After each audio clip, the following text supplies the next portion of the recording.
Jinn seemed to have always sort of been a part of my life in one way or another before I knew it or not. You know, even back to when I was 14 years old and I had, I guess, my sort of first Jinn experience. I was out with my brother and his friend. His friend was really into like black magic and ghosts and all this stuff. And he's like, let's go to this place called like Spirit Corner or something like that. So we went there, we were sitting down in a circle and he started doing like, I don't know, whatever, seance or chant or whatever. And I felt this feeling inside my chest, sort of where you think your soul might be, in the center of your chest. And it really scared me, but I didn't say anything, I just kept quiet. And he looked straight at me and said, "You need to leave." And I'm like, why? But I knew why, I could feel it. And he's like, something here doesn't like you, just leave, run. So I got up and I ran like as fast as I could away from there and straight back home. I never really thought about this again until almost a decade later. My revert story started back when I was about 21 years old and I was living in Malaysia.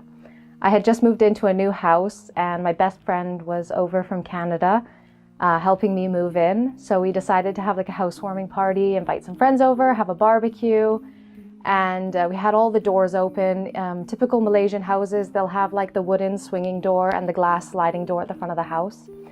I'd taken my friends upstairs to see the house, see the rooms upstairs. And as we came out of one of the bedrooms, I heard a bang and I heard my dog bark downstairs.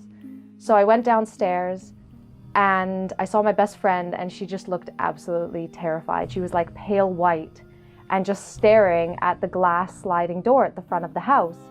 And I asked her what had happened and she said my dog was walking towards the door and the glass door just slammed shut right in front of the dog. So, you know, logically, scientifically, that shouldn't happen. The wooden door would close if it was wind or something like that, but the glass door shouldn't do that. So we got kind of freaked out, locked up the house and just like went out and sort of forgot that it had ever happened. My best friend left. I was living in that house, and over the next couple of months, between sort of like February and March, things kept happening in the house, but I kept making excuses for them. So I would come home and something I had left over there was now over there. I'd just tell myself like, I forgot, I moved it.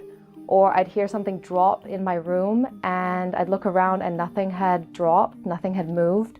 So I thought maybe it's just the neighbor and I would just ignore it. And then one night I couldn't ignore what was happening. I came home, it was quite late, like 11 or 12 o'clock at night. I went to my bedroom, I put my dog in her bedroom, and I started to get ready for bed. I looked outside, sort of at the crack of my door, and I saw that the hallway light was still on outside. So I went outside to turn it off, and when I went outside, I felt that feeling that I had told you about in the beginning, when it happened to me when I was 14. Exact same feeling. The minute I felt it, I remembered that time. I couldn't see anything. I couldn't really hear anything. Maybe something like white noise, which sounds like a bit like a fan, but very faint. And I felt this feeling, but I could feel like where this feeling was coming from, like the energy, where it was coming from. And I got really scared, so I just shut my door and I locked my door. And as I turned around to go to my bed, something hit the door so hard behind me. The whole door shook. And I just got terrified. My heart fell on the floor. I didn't know what to do because I couldn't see it. I couldn't fight it. I couldn't do anything. At this time, I was an atheist, a very strong atheist who used to tell my friends like they're crazy for believing that there's some man in the sky who's created everything. And, you know, I've been in many situations where like, you know, life or death, or you're like afraid, but I never thought to call on God or any kind of like deity in any of those sort of situations because I just didn't believe that it would help. But in that moment, my mind was totally blank except for one word, and that word was Allah. So against like sort of my normal reaction, I asked God, I asked Allah to help me. And I went to bed and I put something on the laptop to kind of like distract my mind. And I fell asleep so quickly, like abnormally quick for me. And I remember that night it rained so much. It like purified everything around me. And when I woke up, I sat on my bed and I made what would be my first dua. And I asked, well, first of all, I said, Allah, thank you if that was you who helped me and protected me from anything further last night. And if you want me to be Muslim, if you want me on this path, then you have to guide me, because nobody has been able to convince me that you exist before now.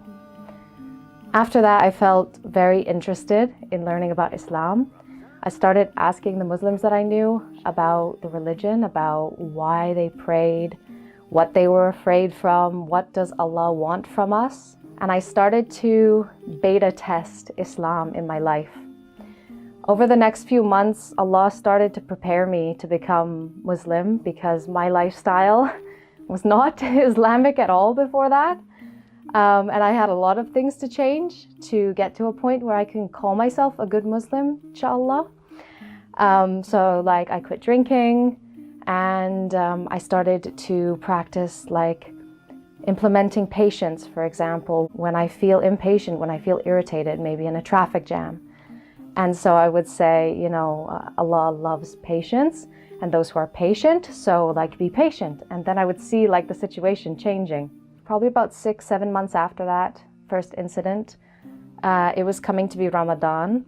And all of my Muslim friends were very, very good Muslims in Ramadan. So I decided this is the time to see if I can be Muslim or not. Because for my personality, I don't do things halfway. I like to do them all the way or not at all. And I didn't want to be a Ramadan Muslim. I didn't want to only practice Islam during 1 month of the year.